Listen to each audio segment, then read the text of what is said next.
আমরা আজকে বিজ্ঞানের একটা অঙ্ক করব। অঙ্কটা হচ্ছে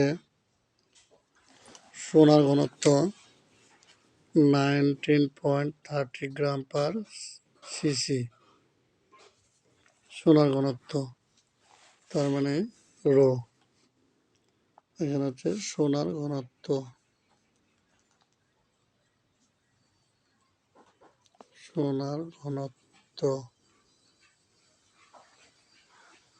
রো সমান 19.30। এর দৈর্ঘ্য প্রসারণ সহগ দেওয়া আছে না, এখানে তাকাও। দৈর্ঘ্য প্রসারণ সহগ, দৈর্ঘ্য, প্রথম প্রশ্ন আপনার কাছে, দৈর্ঘ্য প্রসারণ সহগকে কি দিয়ে প্রকাশ করা হয় বলো? আলফা সমান 14 ইন্টু, এটা হলো ওয়ার্নিং। এরপরে তাপমাত্রার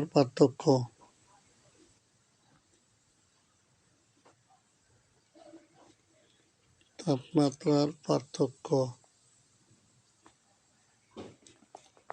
T2 মাইনাস T1 সমান 100। এবার আমরা বের করবো হচ্ছে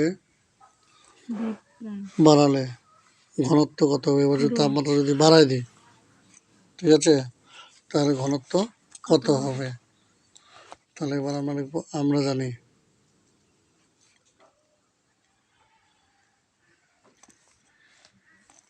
হচ্ছে ভি প্রাইম সমান V plus delta V into T2 minus T1। আমি আগে বলিনি, এখানে অঙ্কটা অনেক জটিল করা আছে, আমি একটু আমার ভাষায় সহজ করে দিচ্ছি। তাহলে ভি কমন নিলে 1 প্লাস ভি তো নিয়ে নিচ্ছি, এখানে ভি নিয়ে নিচ্ছি, তার জন্য 1 আছে। এরকম ভি ভাগ ভি সমান কি হবে 1 প্লাস, আবার এখানে যদি ভি কমন নিয়ে নিই তাহলে হবে delta into T2 minus T1, বুঝছে? তাহলে সমান, এবার আমি কি লিখবো, বি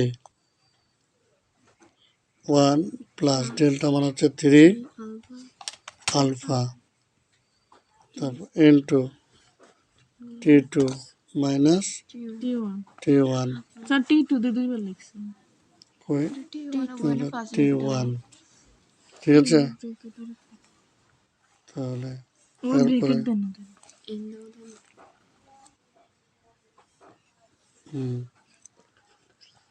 সমান, খুব মজা লাগে ভুল ধরলে না। তাহলে এবার হচ্ছে ভি তো ভি রাখে দিলাম,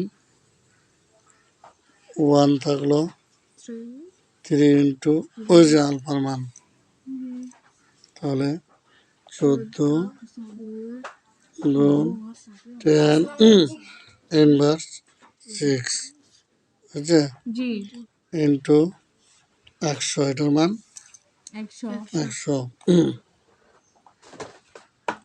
বুঝছে। তাহলে এখন ভি ইন্টু এটা যদি আমরা ক্যালকুলেশন করি, করলে হবে হচ্ছে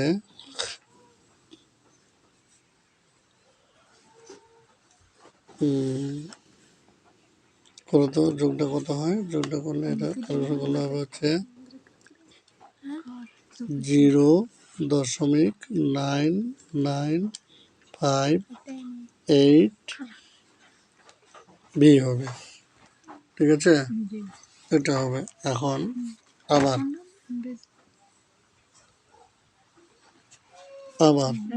আমরা কি জানি, রো সমান এম বাই ভি প্রাইম, এখানে আর কি, ঠিক আছে। তাহলে এখন আমরা কি করব, এম এর মান বসাবো, এম তো নাই, আর ভি প্রাইমের মান কি পাইছিলাম B common V prime 0.9958 V পাইছিলাম।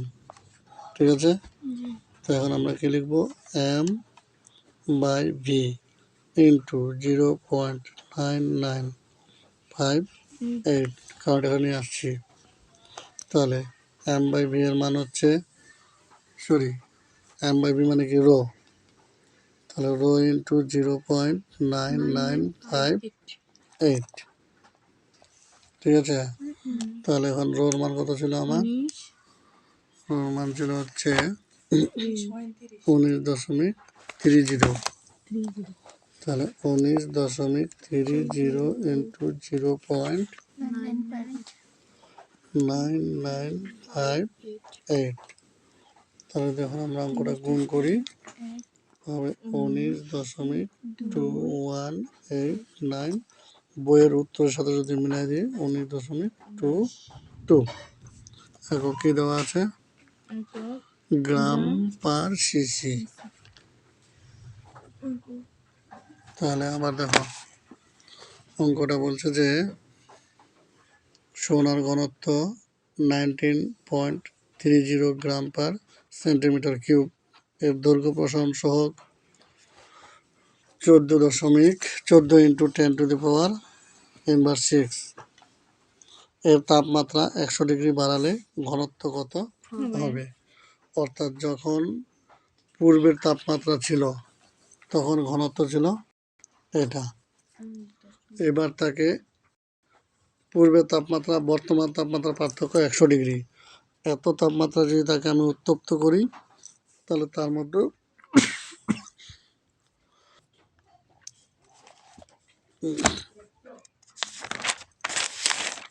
যখন স্বাভাবিক রাখবো সোনাটাকে তখন 19.30, এটা হচ্ছে তার ঘনত্ব।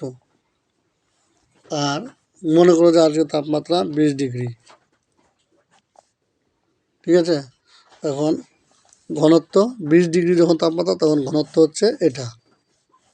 ঠিক আছে, এবার আমি কি করলাম, এটাকে আগুনের মধ্যে দিলাম, স্বর্ণটাকে এই 19.30কে আগুনের মধ্যে দিলাম।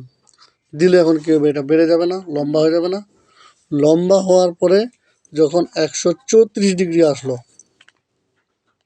তখন এটার ঘনত্বটা ধীরে ধীরে কী করবে, কমে যাবে, কারণ আয়তনটা বেড়ে যাবে। বেড়ে গেলে ঘনত্বটা কমে যাবে, বলতেছে যে তখন তার ঘনত্ব কত হবে। এটা নির্ণয় করার জন্য আমাদেরকে সোনার ঘনত্ব লিখছি, দৈর্ঘ্য প্রসারণ সহগ লিখছি আলফা দিয়ে, তাপমাত্রার পার্থক্য লিখছি T2 - T1, তারপরে সূত্র লিখে নামটা করে দিয়েছি।